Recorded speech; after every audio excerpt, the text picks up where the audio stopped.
Well, I do think that you can feel lonely at church. Oh, totally. Because I think that that's where I felt the most lonely sometimes.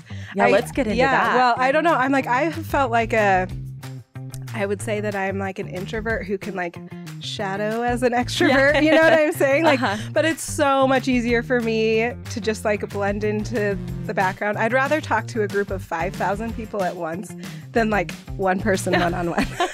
In our last ward, Sundays were like my busiest day of the week because I was in a time-intensive calling. I had ward council and like the youth bishop ward count. I don't even remember what they call it. They changed the name of it. I think it's just interesting how the Sabbath day can be kept Sabbath in different ways, and different ways like depending on the stage of our lives. Hey everyone, welcome to our newest episode of the Third Hour podcast, where we talk about the Church of Jesus Christ of Latter-day Saints, real topics, church culture, everything. My name is Mimi Bascom. I'll be your host, and I'm joined by my co-host and my husband, Hey Eric. guys. How are you, Eric? I'm good. Do you like how I ask you this every hour as we're filming like multiple episodes in a row? I'm like, how are you now? Still good. Still good. Okay. I thought that was a secret. No one could know we film episodes back to back. I know, because what's the point of changing my whole outfit and What's everything? the point of the fact that I forgot to change? Okay, well, they're going to know now. I had a thing prepared about how I'm like, wow, I think I actually wore this shirt recently. That's funny. Anyway, okay, now you know our secrets. It's fine.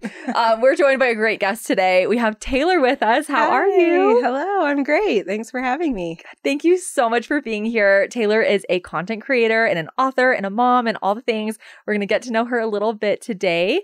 But tell everyone just a little bit about yourself.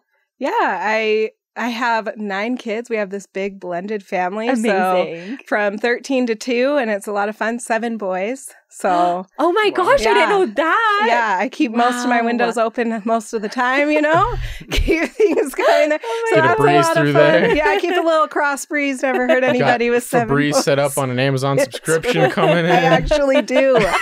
I really do. For That's real. amazing. And socks. The amount of socks really? we go through. There You you would go. be amazed. Are They get just torn or disappear. they go missing? They're probably shoved in couches. They just my disappear. gosh. There you go. This Yes. is what no one prepared me No, for with being a boy boys? mom. Oh, yeah. No, I didn't know about the socks. Socks everywhere. That's crazy. Yeah. So Febreze and socks on auto ship, and yeah. But I'm a writer and work in publishing and different things, and so I love to write about the scriptures and tie it into our daily lives. It's one of my favorite things to do. So yeah, that's kind of a little bit about me. Which is so cool. And I love, love, love your Instagram page. What's the name of it again? It's To Cheer and To Bless, like the line out of As Sisters in Zion, that song. So Nice. oh my gosh, I love Yeah, that. I yeah, didn't realize so that's where fun. that's from. yeah. So you write, like your captions are beautiful. I'm like, thank she's you. a writer for sure. But like, I'm wondering what came first. Like, did you start writing books first, or was it your Instagram? And how did that all take off? I think I wrote the book first, but it all kind of happened at the same time. Okay. But we all kind of started doing new things in 2020. I tried sourdough, it didn't work, so I was like, why not try social media? I had never That had other S word. right, like yeah. we'll try them all. I had never had an Instagram account or even scrolled Oh Instagram. my gosh. And that same year, President Hinckley? Oh, that makes me sound old. It was President Nelson.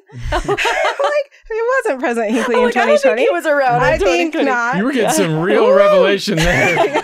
President Hinckley was giving you some Came to me, advice. and then no, President Nelson posted on his social media, on Facebook is where I saw it. He encouraged us all on Easter to find ways to share the gospel. And I just felt really impressed to start sharing thoughts about Come Follow Me and scriptures and stuff on Facebook for a while. And then someone's like, I think this would work. What you're doing would work better on Instagram. So I kind of hopped over there, and I was so grateful. I knew nothing about Instagram when I started, because I would not have been brave enough to start, because there are so many great voices and so many people do such beautiful things and share such good things. I think if I had known about that, I'd have been like, oh, you don't need anything. No one needs what I'm going to say because they're already being said. Right. Little old me. Yeah, they don't. Yeah. And so I just did it naively, and it's still something that it's like super tiny, and that's fine. Like, I just put something out there, and I'm like, I hope that the people that need it are the ones who find it. And that's kind of just how I approach it, because I started it with that impression to find more ways to share my testimony. That's cool. Yeah. That's beautiful. And I'm so glad you do what you do. And your page is incredible. And I feel like it's taken off. And I love just like being able to scroll and have a little bit of light. You know, on social media, there's so much out there. And so I think it's so refreshing to see. So I'm glad your voice is there. Thank you. Try to be a cheerful spot for sure. Yes. Yeah. And tell us about your book. So my book, I wrote it at the beginning of that year in like a month, but I was going through a really just difficult time in my life in general. And I was feeling kind of alone and a lot of negative thoughts in my mind and different things. And I had to constantly listen to positive, good things, whether it's podcasts like this or other books that were published through Deseret Book. And as I was listening to one, I just had this impression like, do you remember your quiet heroes in the scriptures? And I opened my scriptures, and ever since I started reading them, my favorite people in the scriptures were the people that didn't have name, like their names were not listed. And it was like the one who went and did this, and that's all you heard about them, or the servant that did this, and I loved them. And I opened my scriptures, and I think I had over 100 of them marked. Wow. And so I just started reading them again and reading their stories again, and felt impressed to write about them and their stories, and then kind of interweave like my own life stories into those. And I realized they were so important and needed in their story, and we totally ignore them. And we are so important and needed in the gospel too, and we can feel so useless. Like I was feeling very useless and unimportant, like unneeded. And so it just reminded me that those small roles can be pivotal. And so I wrote all of that, and it was more for me. It really was. But I submitted it, and they ended up publishing it. I think it was 2 years later, and it's been fun. So it's opened all these doors to be able to share my testimony with people and write more. And so it's been a lot of fun. Oh, that's cool. Yeah. So you didn't write a book saying like, hey, I have an awesome idea. I want to make a whole bunch of money with this book. Instead, you were just like, I'm writing a thing for myself, and I guess other people should read this too. Yeah, that's kind of how it went. And I don't think that LDS literature really makes you a whole lot of money. Like if that's what you're looking for, it's the wrong there place. Might be some other avenues where you might make a little bit more. But yeah, it turned out to be a thing that I think other people might have felt the same way, and hopefully felt some uplift from reading it too. That's cool. It's funny, as you talked about that, I was trying to think of like examples. I was like, who's someone? And obviously like Brother of Jared's a big one where you're like, he's a bigger deal than Jared. That's kind of a name. But no, he's just known as the brother. Yeah, I mean, that's his a good name's point. Not there. That's a title. But you got me thinking, that's a funny example to me because like he's the better known one, but Jared gets his name in there. Yeah. Well, you've got like Sister Ishmael, Ishmael and his sons that came out with Lehi in the Book of Mormon. Like she was there. Her husband died. Like what was that like, Yeah. It's true. And you barely know she exists. Is she even mentioned? Like does he even I say? think it says Ishmael and his wife or something. Like one time and yeah. But it's like some of her kids stay righteous, some of them go a little bit off the deep end, Yeah. It's kind of quite the sordid tale, and we just kind of forget she was there. Totally. So yeah, and who can't relate to that? Some of those things of kids struggling and different things. Can you imagine that though? You're there at the start of the Book of Mormon. Like your family was one of the two families that founded the nation, and they're like, her name doesn't need to be in there. Like I don't know. I think Mom was there. Like she came along. She's probably there. Yeah, I'm like I'm not really a Nephi vibe, but a Sister Ishmael maybe. Wait, I'm curious if have you dug into it all, like Nephi's sisters? Because I've heard that's a thing, like that he's had sisters, like there were sisters in the family. Yeah. So I will say I love the scriptures and I love likening them to my life, but I wouldn't say I'm like an expert. And I don't like, you know what I mean? So I'm like, sure, I bet you there have were. to know every person that doesn't have a name in the Book of Mormon now. But like, that's your job. It's more just like, yeah, I don't do a great if you want like. Some people do better at that. No, that's okay. Dive. I was so curious. I'm more of like what you can just see real easy. Probably stick to the facts. I wish. Rather Maybe than making someday stuff when I up. grow up. I really admire those people, Yeah. right? No, me too. Like- And I'm glad that you said that and didn't just make something up. So that's great. Yes, Oh, you have yes. 7 sisters. Jessica. Yeah. That's in the second book, you know. No. Oh my gosh. If, No, this- but if your spirit's in tune, you would know their names. Right. Just read deeper, audience. You'll get it. Yeah. President Hinckley will tell you. Yeah, There you President go. Hinckley might. That's what it was during lockdown. President Hinckley Oh told my you gosh, my that makes me sisters' names. so old he's still the prophet in my head. He's great. Because there was a whole, President Monson was Yeah. in between too. Yeah, there was That's so funny. a couple years I think ago. actually though, like not super relevant, but I think where that comes from is because Ishmael, it mentions daughters and sons for him, I think. Uh-huh. So then Lehi, I Oh. don't think it ever mentions daughters, but then you're like, well, his sons. Would have been just on There. their own. I feel like I've heard that, but think- I don't know. I think it's something like he that, had where you're like- sisters. You can kind of infer through the details without Yeah. them being mentioned. Yeah. Oh, yeah. Anyway. Yeah. No, totally fine. I hadn't read your book, so I'm like, oh, maybe they're in there. But I mean, it's just anyway. like Jesus' siblings, you Yeah. know, and all that kind of thing. Yeah. Yeah. I love learning about that stuff from smarter people. Same. Maybe one of them will come on next time. There you go. No, we have you for your we'll put out, expertise. we'll put We're out you excited. know, an APB. Ask someone Yeah. for like, hey, if you know about Nephi's sisters, Right. come on. Yes. Okay, and I want to ask, like, do you have another book in the works, or was it kind of just like a one-time thing? I do. I'm working on something right now. The process is kind of crazy because you write it, you edit it, write it, and then at the end of the day, there's like a board that has to kind of review it and decide. So it could And they're like, yeah, it sorry, could just you did all stay this on work my and it's hard gone. drive forever. gosh, But yeah, that's I do crazy. You have could just one. like share it with your friends then, Almost right? done. Like, Yeah, well, you yeah. could email it out as a PDF book and at least get the word Right. out. Or like put Post it on a chapter Instagram? a week or something. Yeah. Yeah. So we'll see. Okay. But it's actually about pioneers of all different ethnicities and backgrounds all around the world. I don't know if pioneer is even really the right word because they don't necessarily have to move anywhere, but right. that like are just nobly living the gospel, sharing the gospel in their area, but then of course with some scriptures and tying it all together again. So it's kind of a similar book with different people kind of a thing. There So you go. Oh my gosh, that's way yeah, cool. it'll be fun. Okay, well, let me know because Yeah.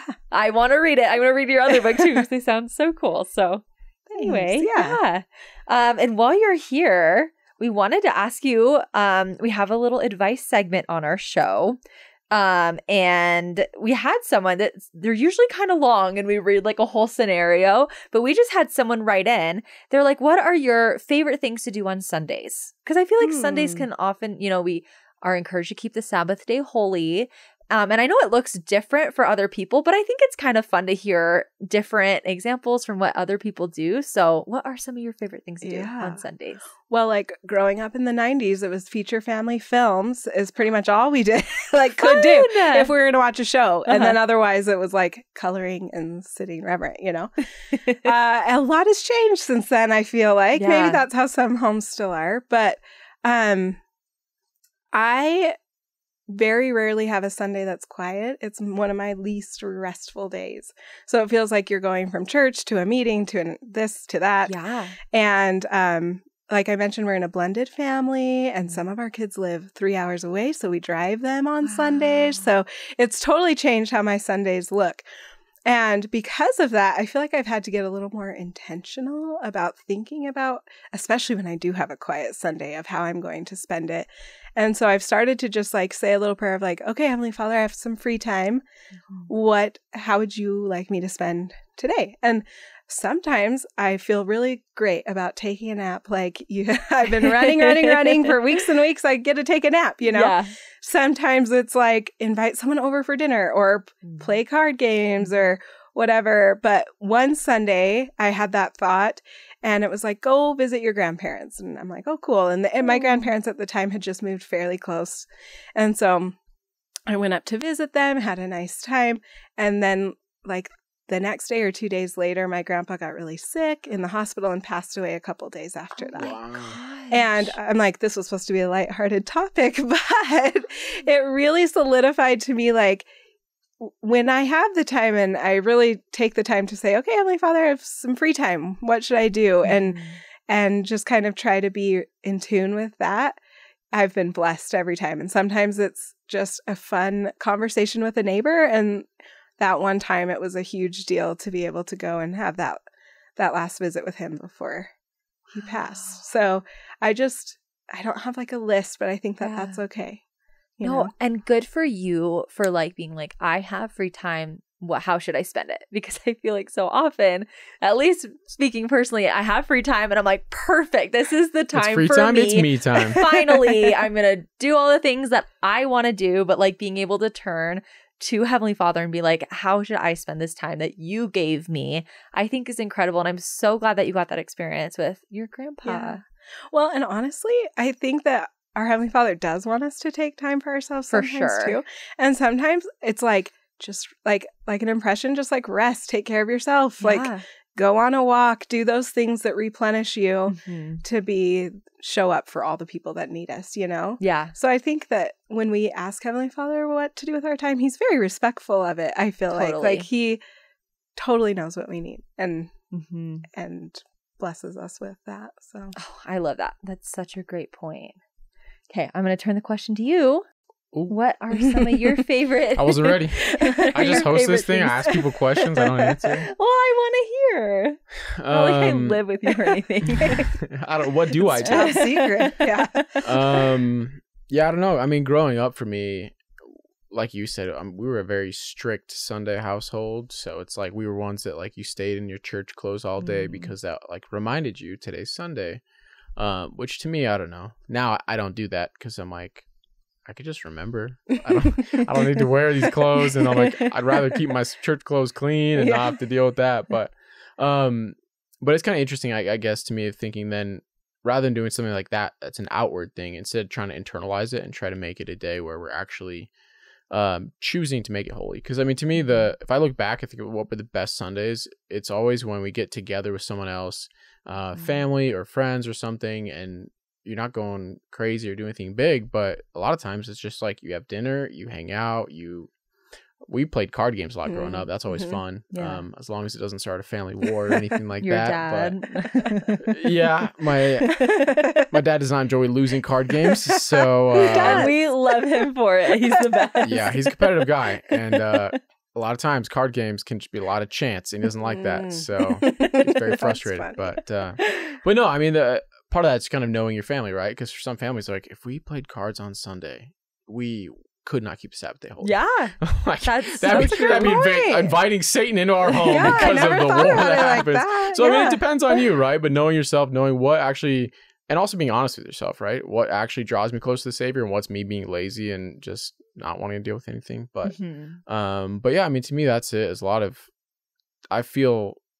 To me, like the Sundays that keep the holiest, I guess you'd say, are the ones where I've spent time with people, connecting with family, connecting with people for church, that kind of thing. Yeah.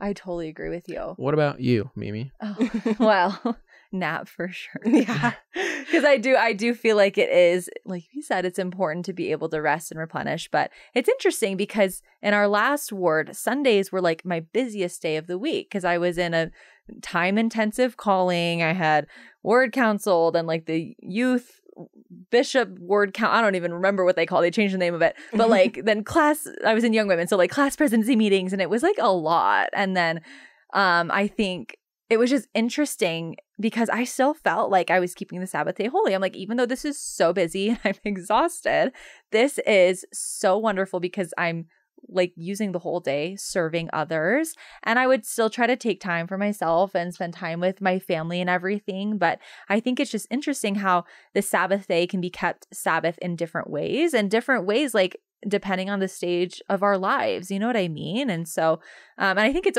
always interesting to think about that we keep the Sabbath day holy. Like we don't make it holy because it already is. Yes. And I'm sure there's more that could be like said about that, but I've always just thought that was an interesting terminology because I'm sure that's intentional. Do you have anything to say about that? Well, you know, while you were talking, I was like, maybe one of my more holy Sundays was our neighbors were moving in on a Sunday. Mm-hmm. And I was like, oh, good for them for moving in, you know, like looking like, and my husband like got his shoes on and went out and he's like, I'm going to help him move in. I'm like, what? It's Sunday. It's weird. And he's like, you can't carry a box on the Sabbath. Right. You might break a sweat, you know?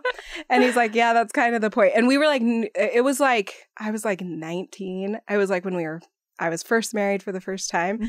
And so I was like still so rigid. I hadn't really learned how to see things differently. I'm a very different way of seeing things now. But he taught me a lot through that. Yeah. And I think we went out and we visited with them and helped them move and found out it was like the only day they had and they were super stressed and all of these things. And it was such a blessing to me. And that was 15 years ago. And that lady is one of my best friends and we don't live by each other anymore. Oh my But I talk to her every day.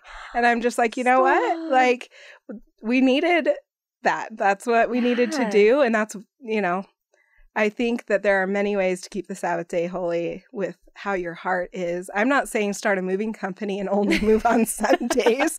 Really? That's what I got from what you were saying. Yeah. I know that could have been misconstrued, so I want to clear that up. You know, if you can plan it, plan a different day would be a good idea. But also, if you see an opportunity to serve someone, don't just judge them instead and be like, well, sorry, pal. And like, why is baking cookies and taking them to somebody an okay type of service for Sunday, but like helping them move their couch isn't? That is such a good point. You know? Where's the line? Like, And again, so interesting. Circumstantial, right? But yeah, for me that day, that's what I needed. And I think they appreciated it. So that's so cool. And it really is. It's so personal. I was thinking about like playing sports on Sundays because I know that's kind of maybe not controversial. I don't think people get like heated about do you let your kids play sports on Sunday? But I think it's like for every family, it's going to be different. Like some families might get way too competitive, or some families it might be like a bonding experience. Yeah. So I was going to ask, like, what do you guys think? But I feel like it's always just like it just depends on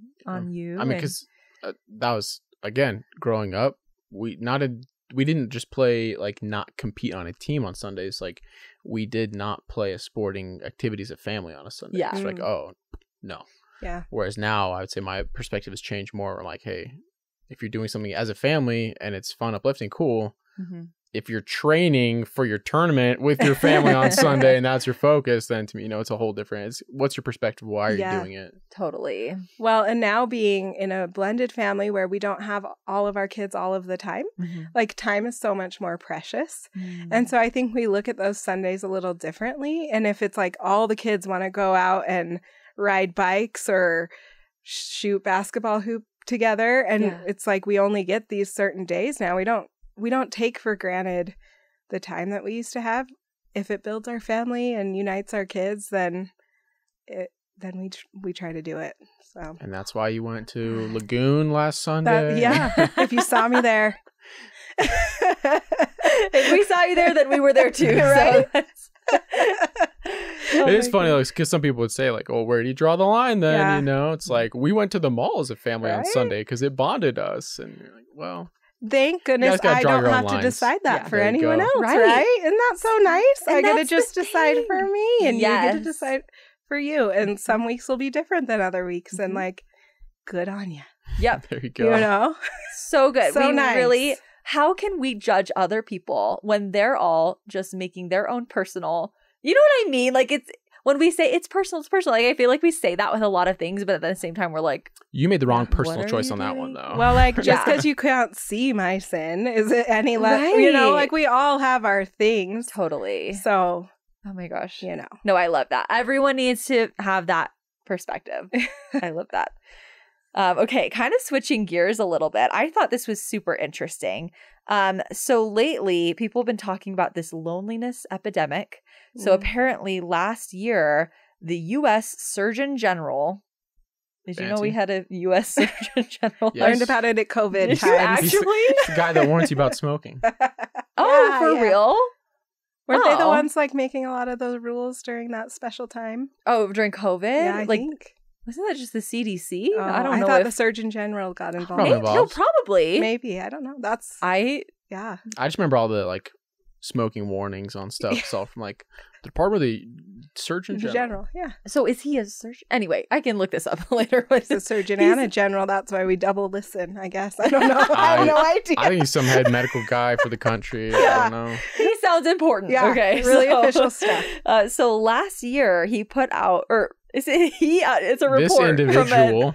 Or is it a department? Organization? Okay, the U.S. Surgeon General put out a report called Our Epidemic of Loneliness and Isolation. And they found that even before the COVID-19 pandemic, about half of U.S. adults reported experiencing measurable levels of loneliness. And they also reported that this was most pronounced in young people aged 15 to 24 who had 70% less social interaction with their friends. 70%. Wow. So this is clearly an issue. And I feel like everyone can relate. Like, have you felt lonely? And I think it's interesting too, because I've also seen more of a conversation about third places, which if you haven't heard of third places, it's where your first place like is your home, and then your second place is your school or work or wherever you go on a day-to-day basis. And then your third place should be somewhere that you can go outside of those other two places to like hang out and be social with other people. And in other countries and back in the day, it was very common to have a third place being like a little cafe or a park or just or a community center, a library. Center. Yeah, somewhere where people go.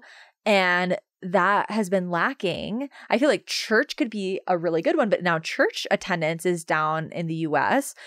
So I just thought this was really interesting and how like members of our church can relate to it, because I feel like if I had to define if I had a third place, it would be church for sure. Like I'm not there all the time. I'm there like twice a week, but I just wondered if you like had any thoughts about this, what's going on and how it relates to members of the church. Yeah, that's crazy. I definitely feel like I can relate. I was a military spouse for 13 years, so lots of time alone, you know? Yeah. So that makes sense. But this concept of third places is really interesting because I have thought that often. I'm like, if I moved into a new town and I just one day decided like church wasn't for me, I'm like, I don't even know how I would meet people or make friends. Like that would be so lonely. So that makes a lot of sense that is happening. But one thought that came to mind is I think we create this illusion of community on social media sometimes. Because I have caught myself saying, oh, my friend this. And I'm like, that is not true. I don't even know who they are. She is some lady that I follow and I like her stories and she said it on her stories. And maybe I've messaged her 4 times. I've been there. Yeah. No, I'm with like, you. Oh, my dear friend. I don't know if she's 5'1" or 6'2". I have no idea. But you go way back. You know, Way but we're so close. So I think it creates like this illusion. But then also you can feel left out of things. Like right now, as we're talking, there's this huge event going on right now for a lot of like LDS women and people. And there's posts about it everywhere and stories everywhere. And like, look who I ran into. Yeah. And you could just like be sitting home being like, but we were friends because I liked your story. And like, why am I not invited? Yeah, you know what I mean? Totally. And like, you can feel really lonely. And I think, oh my goodness, if I had that when I was a young mom, or if I had that in my face when I was in that demographic of the 15 to 24, seeing everything you're not invited to makes it real hard to appreciate what you are invited to, for sure. So I think that is playing a huge role in the loneliness, I feel. Totally. It's like we feel like we get that social interaction on social media, so we feel like we don't need it in real life, but we still do. leaves a hole. Yeah. What's your take on this? Yeah, I mean, well, it's interesting when we talk about in the church, like Satan's counterfeits of stuff, where like, you know, there's the right way to live and be happy. That's a song I just quoted, but yeah, I'm about to sing that. But I think it's interesting that where, you know, it's like we can live a fulfilling life and that gives us joy, or Satan's like, but drugs will just short circuit that, you know, and you can get the same thing, and then you find out, well, no, it's not the same thing. And I think it's kind of interesting where I feel like a large part of God's plan is for us to be connected with our family and with our church community, and realizing like we're all God's children, so connection is a huge part of that. So then Satan's like, hey, guess what? Social media, check it off, you're done. Yeah. You have 500 friends. What more could you need? Right. And you saw a picture of them when they went somewhere. Like, you're good. But then you go home and you're like alone, and you don't have that fulfillment because you just looked at a photo of them doing something else. And like you said, it might even just be making you jealous and not fulfilling you at all. Yeah. And so it's just kind of interesting that to me it's kind of warping. This could be a tool to help us connect and say like, oh my gosh, I have this relative or friend that's across the country I can't normally talk to, and you are able to connect. But it could do the same thing where it kind of shelters you and cuts you off because you're like, oh, that was enough. I don't have to put effort in and actually put myself out there and get the real connection. And instead we want to be lazy. Yeah. We take that little piece of pseudo connection and then we call it good, but then we're actually missing it and empty inside. It can remove that intentionality that's so needed in a good relationship where you like think about them, reach out to them specifically instead of just I need to know it'll show up on my feed. Yeah. Right. Yeah. And isn't it so interesting, as we were just talking about keeping the Sabbath day holy, I feel like we all independently brought up like that part of the Sabbath day is interacting with other people. Mm-hmm. Like, I feel like that is so part of God's plan. And it's a reason that we are set up in wards and the way the church runs the way that it does. Like, I feel like if you're lonely, like, go to church, like any church, like literally, like if you move to a new place, go to a church. Like, I feel like it's the best way to meet people. I mean, I'm sure there's other ways, but like you think about how you meet friends as an adult, it's like through work maybe, or like school, or maybe a workout class or at the gym. But I just feel like all my friendships as an adult has been like through church. And you can even your neighbors, like I feel like it's even different now. Like we know our neighbors, but it's not they're they're friendly or whatever. It's just, I feel like it's not how it used to be back in the day. Yeah. And so I'm just grateful for what we have. Yeah. Well, I do think that you can feel lonely at church. Oh, totally. Because I think that that's where I felt the most lonely sometimes. Yeah, let's get into that. Well, I don't know. I'm like, I have felt like I would say that I'm like an introvert who can like shadow as an extrovert. You know what I'm saying? Like, but it's so much easier for me to just like blend into the background. I'd rather talk to a group of 5,000 people at once than like one person one-on-one. Because I'm like, at least one person in the crowd's going to know my sense of humor and get where I'm coming from, And that's way less scary to me. It's so bizarre. But that makes church hard for me because I'm not really the one who's going to feel really comfortable to be like, hey, I'm Taylor. What's your name? How are you? And then I'm like, I probably come off as stuck up and rude. And it's like this whole cycle. Yeah. And so at one point I was at my most lonely. I was pregnant with my second kid, had just moved into a new neighborhood in a new house. And I thought everyone in the ward had friends and I was the only one who didn't. Like I was sure that I moved into the cliquiest ward in all of Utah, and that's like just how I felt. And so I was just like praying about it. And I was like, well, Heavenly Father can fix them, and it will be fine. And instead he was like, actually, I need to fix you. Like you need to change your perspective. And so I was like, you know what? I'm going to just start like a little play group. That was the phase of life that I was in. Yeah. And I asked if they would be willing to announce that like anyone was welcome to come because I knew no one to like personally invite them. Yeah. And all of these people started coming. And I found all these people who were feeling the same way as I was feeling. Yeah. And that was when my oldest was like 1. So that was 12 years ago. None of us live in that area anymore. And we get together probably like once a month, every other month. I would say they're like my closest friends. Oh my gosh. And I'm like, that's because I was able to fake being an extrovert for a bit, But you made that uncomfortable effort and put yourself out there. And it was worth it. Yeah. And we would just every week sit at the park with like a gallon of goldfish and just be like, here, kids, go on your way. And it was awesome because it was this group of ladies. We didn't talk about other people. We just talked about our own lives. Like it was uplifting and built each other. And some of us were 10 years older and some of us were way younger. And like there was just this spread and so cool. It was so uniting. And I've learned that there's a value in when you're lonely, seeking to be the one to kind of reach out. And I know it's so, so hard. Mm-hmm. Like it really, really is hard.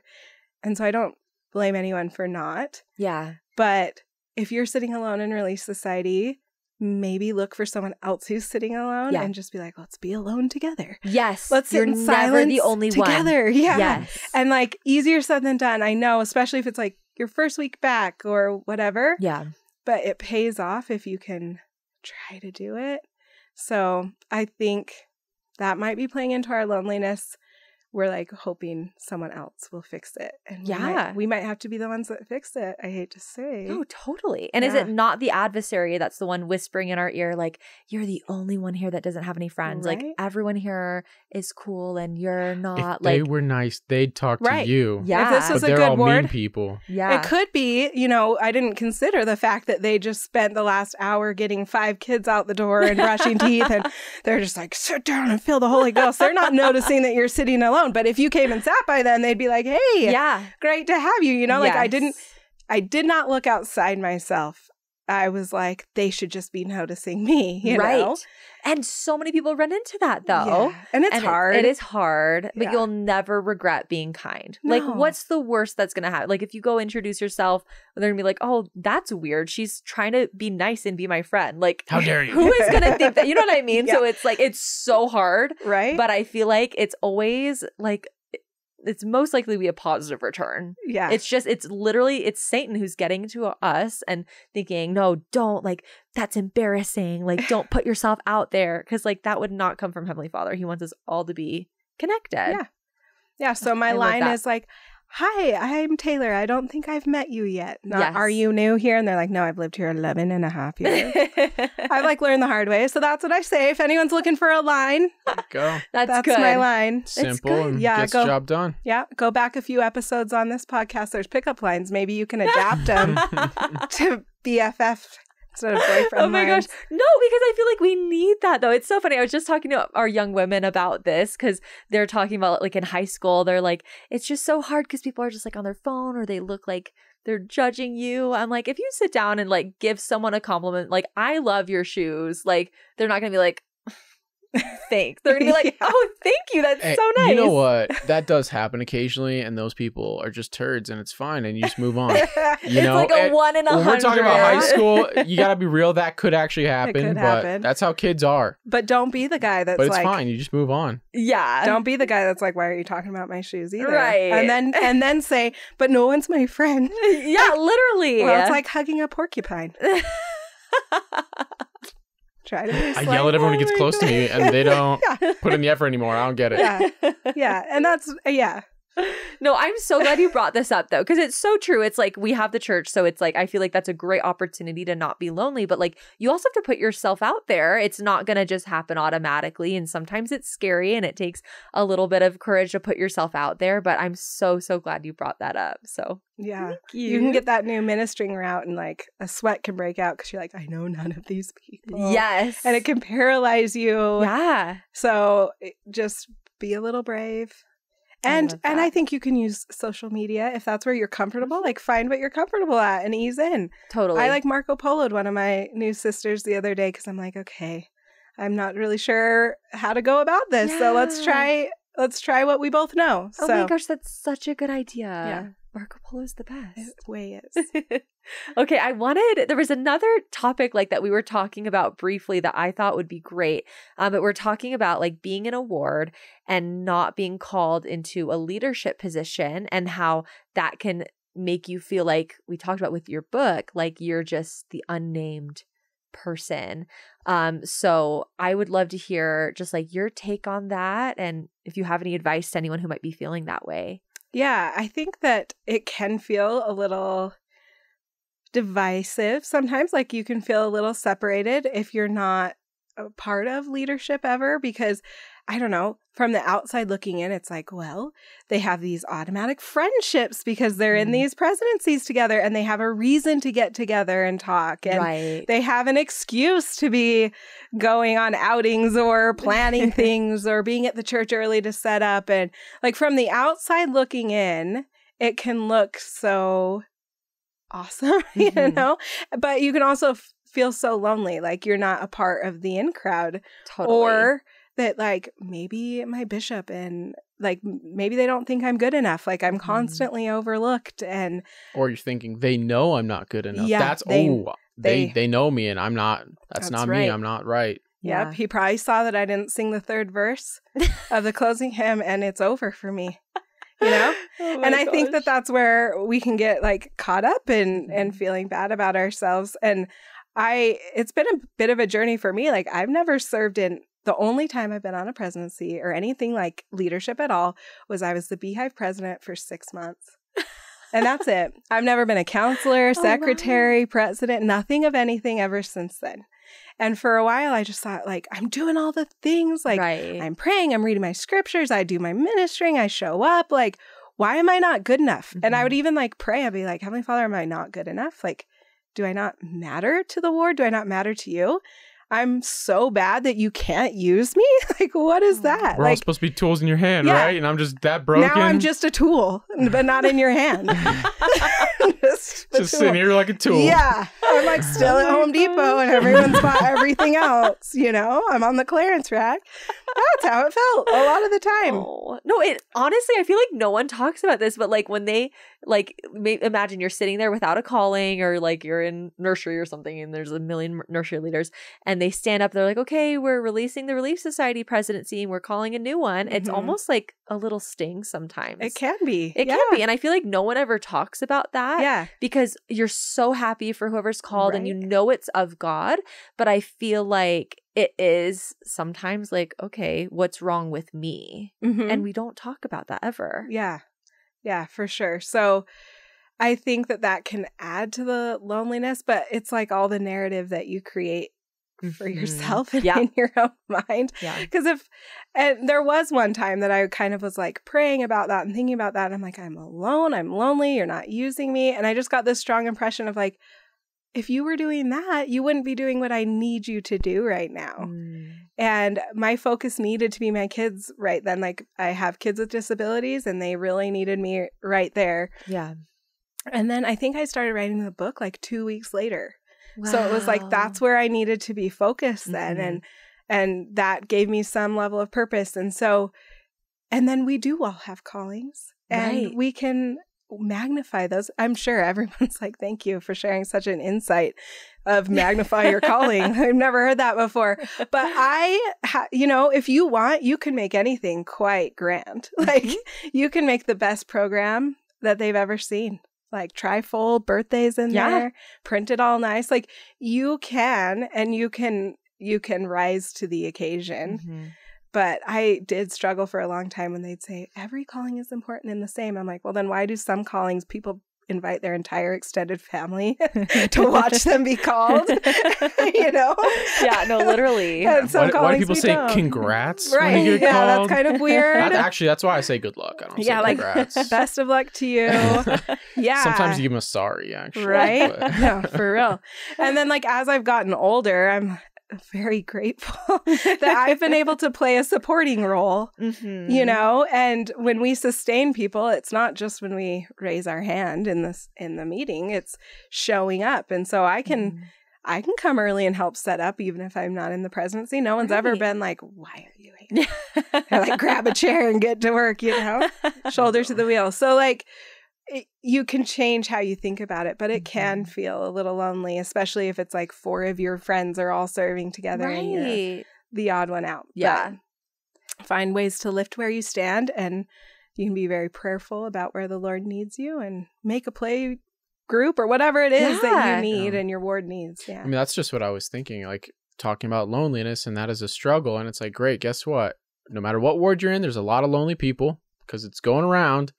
So even if you don't have a calling to do it, that just means you're not being forced to serve in a certain way or told this is what you have to do. But instead, you just go make up your own thing of like, how am I going to get people together? How am I going to put in this effort and serve? You know, if that's what helps you to make it happen. Yeah. Treat it as a service that you're doing. Yeah. A calling for yourself. Because guess what? We're all called to help God's children. That's so true. And figure out a way to get people together and help them not be lonely, help bond people together, because that's improving the war, that's improving God's children. So like you putting together your play group was, I'm sure, that's a calling from God. Yeah. Not given to you by the bishop, but you know, you made that happen, and that was a service to all those people. Might have been a bigger impact to that ward than what a lot of people were actually doing with their official callings. I wouldn't say all that, you know. I think so, you know, because you think about and that bond that you now have with those women compared to like, we had a bingo night and had some nice cute doilies and centerpieces, and like you're not gonna remember that 15 years later. You know, like it was a nice night, and you know Becky did a great job putting it together. But how much of an impact did that make on people's life compared to I mean, I'm not trying to toot your horn too much, but like honestly, that is such an impactful thing that like for you, it was such a small effort to start a play group. Emotionally, it was a big thing. Right. That was a huge step for you. But the effort was really quite minimal. The effort was so small to actually be like, hey, tell people here's to show up, please. At the park, right? Yeah. But then like the impact that's had on your life and their lives and everything like that. Yeah. And again, I don't want to make you feel like I'm putting you on this high horse, but it's obviously you were following an impression to go out and do something, and that's what God's able to do. And we can all He impresses us to do something small and simple that isn't necessarily comfortable for us, but it can have huge impacts and long-lasting efforts, you know, that effects in people's life from something small that we did. So true. Because I've been in wards since where like a play group would not have been the right thing for me. And there maybe was one. And it's like, that's not the phase of life I'm in. But somebody started like a Sisters in Scriptures thing that we did. And we talked about come follow me and like shared a snack and whatever and sat around a campfire. And that was what I needed at that time. And now our ward Sunday school started a ward Marco Polo, like everyone in the ward's on it. What? And we talk about come follow me on there. And that is my favorite. Some people just like listen and they're like, I'm too nervous to come on. And then some of us talk a lot. Some overshare. Some people say too many words. I am always like, I'm apologizing in advance, but I love this part in Nephi, you know. And it has been a lot of fun. I've learned about fellow ward members and heard from them that I would have never, because they're in primary or young women's or whatever. Yeah. So like there's different things at different times for different wards and being open to doing things different and receiving that inspiration and like running with it. It doesn't always have to be necessarily linked to your calling if it's in good spirit, but it's also good to get approvals and things for certain activities. But be willing to look outside the box and look outside yourself. Totally. And I think it helps. Oh, I love that. I love that. And I wanted to ask you one last thing too, because I know you mentioned like supporting your spouse in a calling. Have you had an experience where like your spouse has been in more like a leadership calling and you've been more just like a support? Yeah, I think every minute. Yeah, always. I think we had, back when it existed, young men's leadership, elders quorum leadership, and Sunday school now, which is not as busy, but certain personalities can make it busy, you know? So yes, I think the last 15 years of my adulthood, I've been supporting a spouse in a calling. Which is so interesting because, you know, unless you're in a very, very small ward, they typically try to have just one of the spouses be in a very time-intensive calling out of respect for them and their family, which I think is great. But I feel like, was that ever difficult for you being like, okay, my husband is the one like involved and he is the important one and I'm just at home like every time you're like, him, when's my turn? Like, can't he be the backup and all? It was at first, especially because my first spouse was in the military, so he was gone a lot. Plus, then when he was home, he was gone for church stuff. Wow! And I was like, I'm the one that needs out of here. Yeah, like why does he get another break out of here? That's not fair. So yeah, that was really tough. Yeah. But what I started doing is, I found I would just be like, okay, Heavenly Father, what's my next thing? Like, what's my next project? So at one point I went back to grad school and finished grad school. And then we were foster parents for a while and that like takes all your energy. But I was very prayerful about what do you want me to do next? And I was like, felt very led to like, this is your next role. Or sometimes it's like, nothing. Take care of your children. Take a break. Like, not a break. That's not a break. Take a breath from doing extra things. You have a full-time calling in your house with all of these kids who need your attention. But then for a while, I was like teaching English to kids in China online. That was like way fun. And I did it while like at 4 a.m. So the kids were asleep. And then I got to be a mom the rest of the day. And that was cool to me. Well, yeah. And also hard. Like how you're awake and take care. That's wow. I can't imagine. Just brush over. Yeah, 4 a.m. No big deal. Yeah. There were days where I was like, I think I really did a great job. And the video back was like, what is this? Like I'm like asleep. But it was fun. It was like a unique thing. I got to learn a lot more about the Chinese culture and have a lot of like fun experiences with their parents and grandparents and stuff. So that was a neat thing. Cool.